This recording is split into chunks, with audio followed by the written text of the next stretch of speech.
자, 명품백도 우호 유지를 위한 것이다.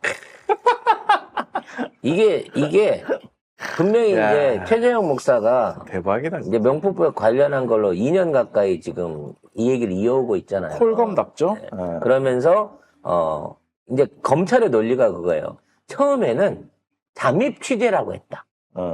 근데 그때는 이제 검찰이 뭐라 그러냐? 잠입 취재 아니다. 몰래 카메라다.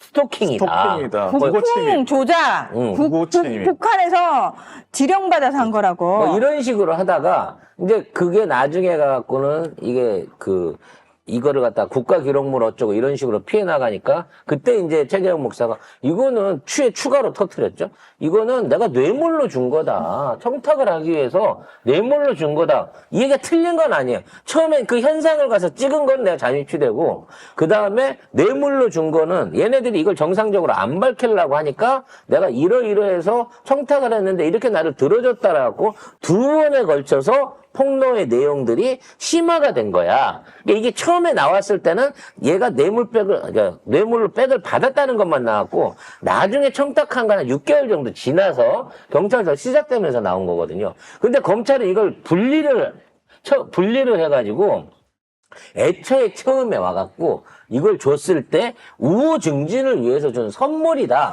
요 부분만 딱 해갖고 뒤에 뇌물죄에 대한 거는 거들떠도 안 보고 이미 원래 선물이었기 때문에 검찰이 원래 그래. 얘들. 기본적으로 수법이야. 기본적으로 알잖아. 이거는 뇌물로 볼 수 없다라고 무혐의 처리를 해버린 거예요. 이런 놈들이 검찰이에요. 야, 자, 그럼 이제 다 이제 받아도 되겠네. 자, 근데 뭐 자기가 해놓고도 좀 찝찝한가 봐. 영상 촬영은 안 됩니다. 이 내용을 발표하면서 자 제가 발표를 할 건데 비공개예요라고 발표를 했다는 겁니다. 아니, 심지어 법률가의 양심에 따라서 판단을 한 겁니다. 라고 해놓고, 브리핑은 비공개, 영상 찍지 마, 사진도 찍지 마, 그냥 비공개. 쪽팔리긴 하냐? 아니요, 아이고. 쪽팔린 게 아니고요. 쪽팔린 게 아닙니다. 쪽팔린 게 아니고, 그렇게 남는 게 본인이 억울한 거야. 야, 내가 하고 싶어서 한 게 아니고 나는 위에서 시켜가지고 나는 그냥 하수인으로 하는 건데, 거기에 내 얼굴이 찍혀서 역사적으로 남는 건 그건 아니지. 하수인이면 이건 거지. 그 같은 놈들 아니야? 그리고 검찰의 모든 인원이 다 동의했다며. 그치만 그 검찰의 대표로 내 얼굴이 찍히는 건 아니지.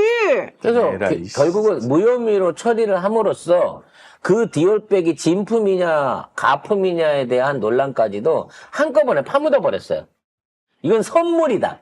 우호 증진의 선물이라고 우겨갖고 이 사건을 사실상 덮는 데 성공했습니다. 검찰은. 그러니까 진품 가품 여부를 할 필요가 없는 거예요.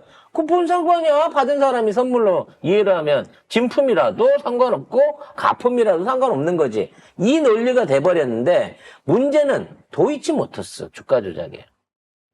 계속 JTBC에서 추가 증거들이 나오고 있잖아. 검찰발. 검찰발로. 그렇기 때문에 이것마저도 무혐의로 종결하기는 어려울 것으로 보인다는 거예요. 이미 디올백 무혐의로 한 것만 갖고도 이렇게 개망신을 당하고 있는 상황에서 검찰이 명확한 증거가 국민들한테 다 공개되어 있는 도이치 주가 조작까지도 무혐의 처리를 할 배짱이 있을 거냐? 없을 거라고 본다는 거지. 그러나, 이 기사 마지막에 보면은, 취재 결과 분위기는 불기소 쪽이 강한 것으로 보인다. 라고 MBC는 지금, 얘기를 하고 있습니다. 만일 이걸 불기소한다 그러면요. 대한민국에서 주식하시는 분들을 비롯해가지고 이 사건을 이해할 수 있는 국민들 거의 90%가 말도 안 되는 봐주기라고 할 거예요. 아니, 지금도 말도 안 되는데, 어쨌든 검찰 덕분에, 주가 조작이 완전히 그렇게 됐고, 그 다음에, 검찰 무용론이 나올 수밖에 없는, 검찰 해체론이 나올 수밖에 없는 상황인 겁니다. 너무 좋아. 이렇게 하면, 이런 검찰을 어떻게 놔두냐. 이런 사례들이 쌓여가는 건 너무 좋습니다. 정권 바뀌기 전까지 더 쌓아놔봐. 자, 그리고 이 검찰 수심이 있었잖아요. 네. 거기에서 최재형 목사도 기소하라고 했잖아. 네. 그거를 거부한 최초의 사례가 심우정 검찰총장입니다. 윤석열 정부에. 이건 역사의 길이 남게 됐어요. 심우정 검찰총장.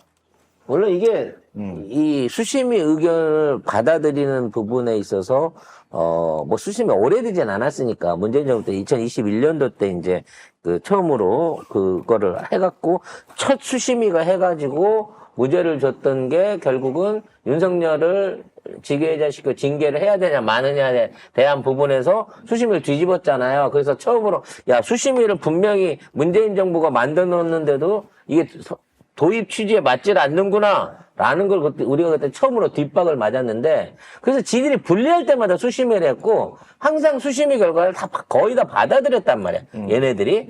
근데 이번에 처음으로 이거를 불복을 하고 아유 선물인데 무슨 기소해 목사님 그냥 없던 일로 하세요 이렇게 된 거야. 물론 항소를 한다고 합니다. 근데 항소가 이게 가능할지는 모르겠어요. 어차피 기소를 안 하기로 한 거에 대해서 항소를 하는 게 예, 이게 법적으로 가능한지는 모르겠습니다만 아무튼 이건 법으로 덮는 데는 일단 성공을 했다고 봐집니다. 하지만 도이치모터 주가 조작은 더 어려울 것으로 봐집니다. 좀 더 지켜보기로 하고요.